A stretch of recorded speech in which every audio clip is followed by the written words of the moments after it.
story about what happened to me a couple years ago.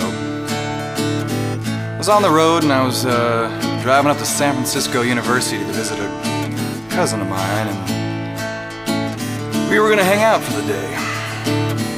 We went out for a great hike and went through the woods and discovered this like elfin village underneath a giant tree. You know, being in San Francisco, all those creative people, somebody took the time to build a city with small bridges and churches and stores. It was just beautiful.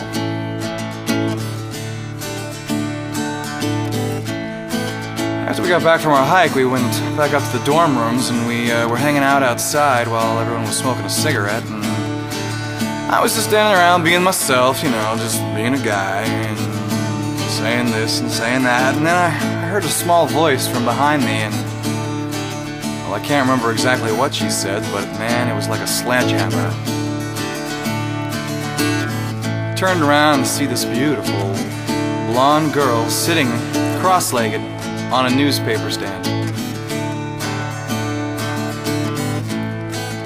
Boom, like a sledgehammer. Turned out she was a friend of my cousin's, and we all decided we were gonna have a big party.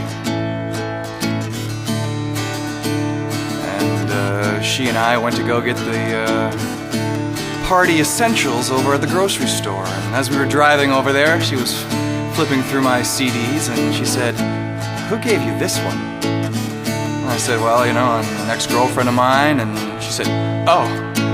She broke it in half and threw it out the window. Whoa.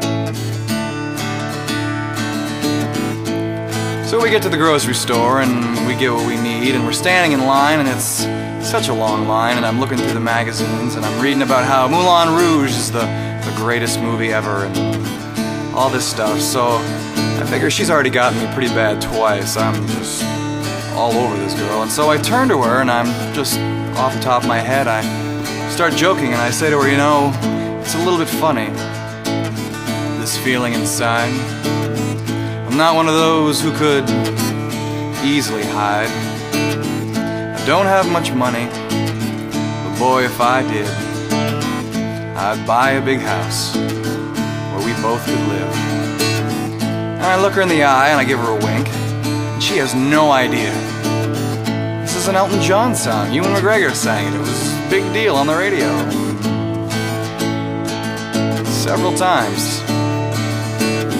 So I'm looking at her and she's staring at me like, "Uh-huh, what else?" And I turn around and all the line in the groceries, everyone's like, "Uh-huh, what do you got to say?" So I looked back in her eyes and I figured I'd finish the song. I said to her, "You can tell everybody this is your song.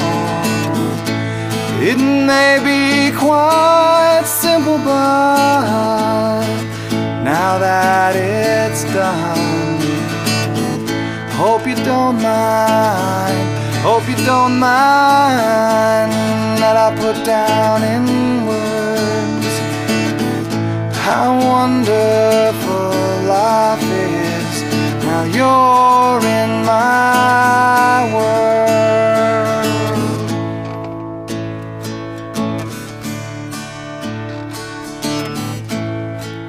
Kapow. On the drive home, we didn't say too much, and we parked the car in the parking lot, and I walked around to the trunk of the car, and she walked around with me, and without even a moment, I grabbed her by the waist and I kissed her. A kiss that requires a moment of silence.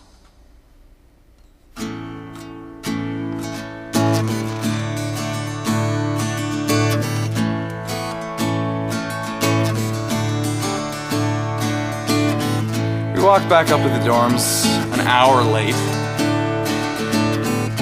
Started the party, and she had to go her separate way and I had to go mine, and we promised that we'd meet up later. So I went out with my cousin down to the beach, and we all hung out with her friends, and it was really great. And a bunch of other parties in San Francisco, and sure enough, 2 o'clock rolled around, and sitting in the lounge, and she comes bounding down the hallway. She jumps into my arms, and the rest is a blur.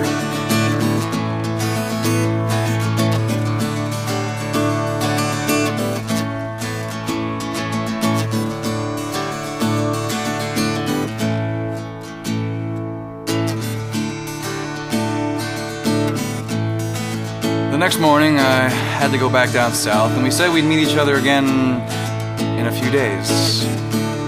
A few days goes by, and we go out for a cruise in the mountains and the redwoods, and it is oh so beautiful. And I tell her I'm leaving on Sunday to go back to LA, and then I'm going over to Texas to see a buddy of mine. She says, "Can I come?" I was like, "No." She said, "I don't eat much. Can I come?"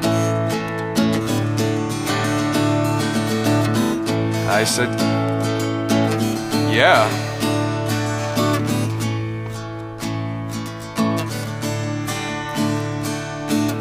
I said I'd be back in 2 days, 8 p.m. sharp. 2 days goes by. I drive back up and I'm on time. Not too early, not too late, I'm right on time. Walk up to her door and there's a note on the door. It says, "Hey, I had to go to class, and I have to pack, but I'll call you later."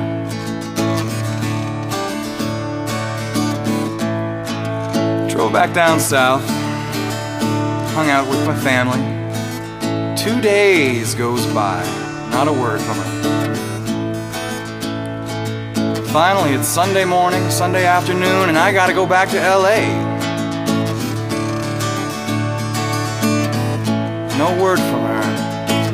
So I get back on the highway and I'm heading down south, and I run into the worst traffic jam I've ever seen. Wasn't even moving. So I pulled off at the nearest exit, turned around and headed north. Back up to San Francisco University.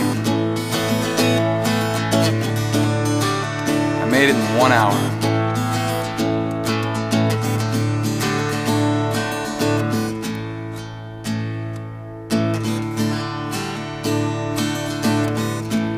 It was still early in the afternoon when I got there, and I knocked on her door and she wasn't home.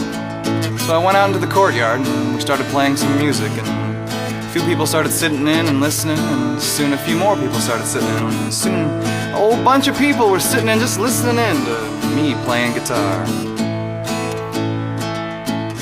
Suddenly I was about to play my favorite song and I got this really weird feeling. So I stopped and I put down my guitar and I said, "I'll be right back, everybody." I walked around the corner and there she was, smoking a cigarette with her boyfriend.